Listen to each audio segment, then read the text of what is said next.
ان اللي يصور الاكل وما ذا الاكل وانه ما ادري وش يقهر الفقراء وما. قلت له انا متكلم عن الموضوع هذا وشارح وجهة نظري في الموضوع هذا. قال لي والله ما سمعتها. قلت والله متكلم فيها في السناب قبل يمكن سنة ونص. قال لي تصدق اني انا اشوف سناباتك يوميا ما شفت هذه النقطة. قلت يمكن غيرك ما شاف، نعيد ونزيد. بعطيكم وجهة نظري باللي يصور سفرة الأكل. وفي ناس طبعا يقول لا تقهرون الفقراء وناس إلا مدري. أنا بعطيكم رأيي الشخصي، تاخذ خذه، تاخذ رأي ذوليك خذه، كل واحد حر في رأيه. رأيي أنا الشخصي في الموضوع هذا، أنا بوجهة نظري بالعكس أقول اللي عنده سفرة أكل أو شيء يصورها من كل الزوايا ويحط فلاش ويضبط الوضعية، يعطينا أحلى صور بالوضعية. هذا وجهة نظري.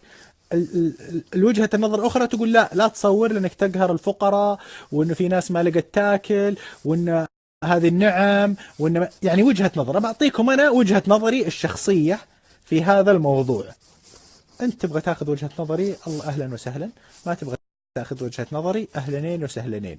حلو، أهلنين وسهلنين جديدة. المهم أنا أقول صور بعدة زوايا بالوضعية اللي تبغى، حتى جيب لك ستاند وأنت تصور.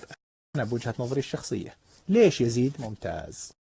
ما أي أحد يصور شيء، مثلا نفرض أن يزيد الراجحي حساب مشهور، راح تصور سفرة طعام ومدري إيش وقهرت الناس فيها.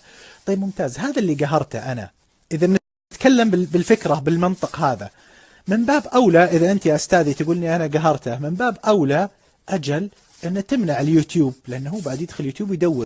وترى دخل ودور اسمي، ترى اسمي 16 حرف، واي اي زد وشو اي ال لا بس في سبي، لين دور وظائفك وشاف الشيء هذا. طيب يقدر اسهل يدخل يوتيوب يكتب في البحث سفرة طعام وينقهر بعد على نفس المبدأ هذا. إذا هذه نظريتك، أنا ما جيت في شارع عام، أو أنت يا الإنسان اللي بتصور سفرتك أنت ما حطيتها بالشارع العام وفرضتها هو حق للناس كلهم وقلت غصب تخليه يشوف سفرتك. لا، أنت حطيتها في حسابك أو في انستغرامك أو في أي.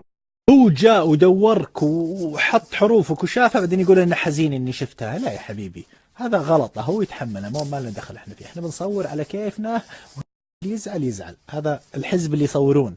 في الناس اللي يرون ان لا الصح انك ما تصور لهم. فانا وعندي رد للناس اللي يقولون الواجب ما تصورون وكذا. هذه عقليتك، عندي لك رأي.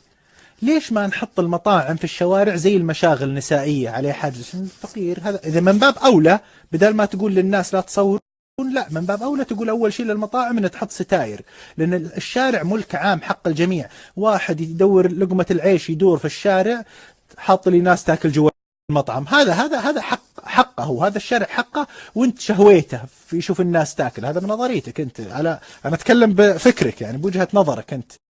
ولا واحد على قد حاله حط لي لوحة دعاية في الشارع احصل على منزل دون دفعة أولى، وهو أصلا طول حلم حياته منزل. هذا على نظريتك أنا أتكلم، لأنك انت جيت في حقه، الشارع حق عام. أما جاه وطب حسابي ولا حساب زيد ولا حساب عبيد وشاف فيه شيء، هذا من لقافته. أما هو شافه في الشارع العام، أنا أتكلم